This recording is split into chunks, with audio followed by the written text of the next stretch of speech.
Istilah muzik seringkali dikaitkan dengan alunan irama yang dihasilkan daripada pelbagai instrumen yang sinonim dengan industri hiburan.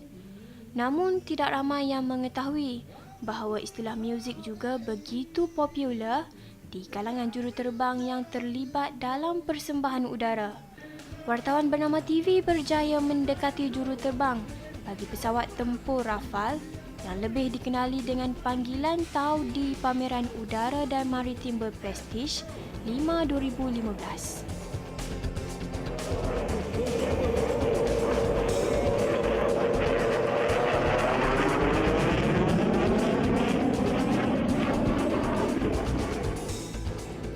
Dalam sesi eksklusif bernama Sempena 5 baru-baru ini di Langkawi, TAU melakukan latihan yang dikenali sebagai muzik sebelum memulakan persembahan aerobatik.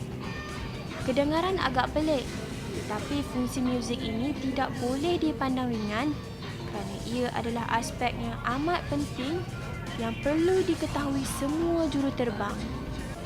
Ianya adalah sebahagian daripada rutin persediaan para juruterbang sebelum melakukan aksi aerobatik di udara. Dua aspek paling penting diberi penekanan merangkumi persediaan mental dan emosi. Muzik atau gaya formasi bertujuan memastikan kelancaran aksi aerobatik pesawat ketika berada di ruang udara.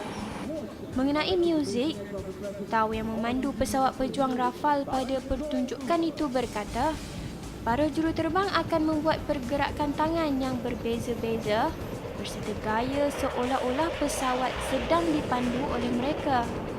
Gerakan kemudian akan diikuti dengan lenggokkan badan, namun dengan gerakan kemas dan mantap yang seterusnya diulangi rutin itu secara berulang kali. Jika dilihat pada mata kasar, sudah tentu orang biasa menganggap juruterbang itu sedang membuat tarian untuk menghiburkan diri sendiri atau kadangkala aksi mereka seolah-olah sedang berlatih gerakan seni mempertahankan diri. Tetapi, tahukah anda bahawa setiap gerakan itu membawa maksud yang tersendiri? Bukan sekadar bermain-main. Setiap gerakan tangan yang dilakukan semasa muzik mempunyai maksud tertentu. Contohnya, gerakan dua belah tapak tangan bersilang yang bergerak ke atas adalah simbolik kepada gerakan pulji, iaitu gerakan terbang bersudut 90 darjah ke udara. Tumpuan harus diberikan ketika sesi muzik bagi memastikan beliau menghafal setiap pergerakan udara yang akan dipersembahkan dan seterusnya mengelakkan sebarang kesilapan yang boleh mengakibatkan kecelakaan. Seperti juruterbang yang lain, TAU yang berpengalaman menerbangkan pesawat selama lebih 2,700 jam itu memerlukan masa untuk bersendiri bagi menghayati aksi-aksi yang bakal dipersembahkan.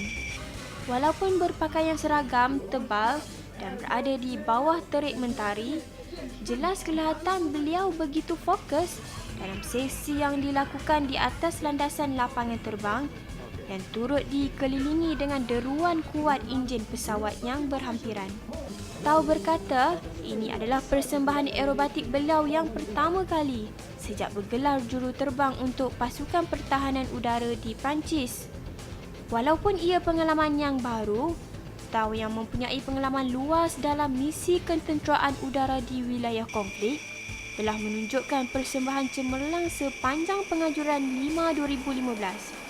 Beraksi bersama pesawat tempur pelbagai guna Rafale, beliau telah memukau para hadirin dengan mempertontonkan kehebatan pesawat itu sebanyak 2 kali sehari selama 7 minit untuk setiap sesi.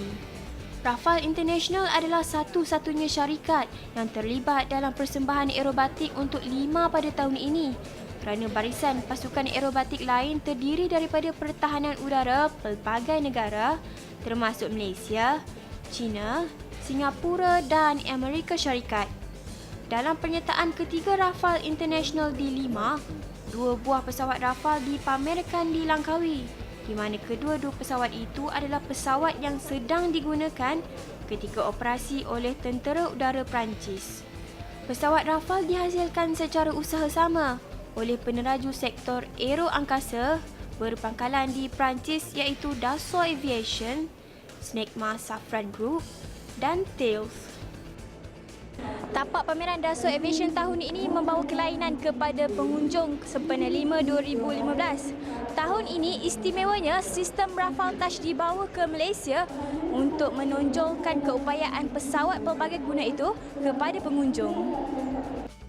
Sesi taklimat mengenai Rafale kepada pengunjung berkepentingan diadakan menggunakan sistem Rafale Touch iaitu paparan interaktif di skrin sentuh serta augmented reality yang menggunakan tab khas untuk mengimbas ke semua sistem dalaman yang terdapat pada jet tempur itu.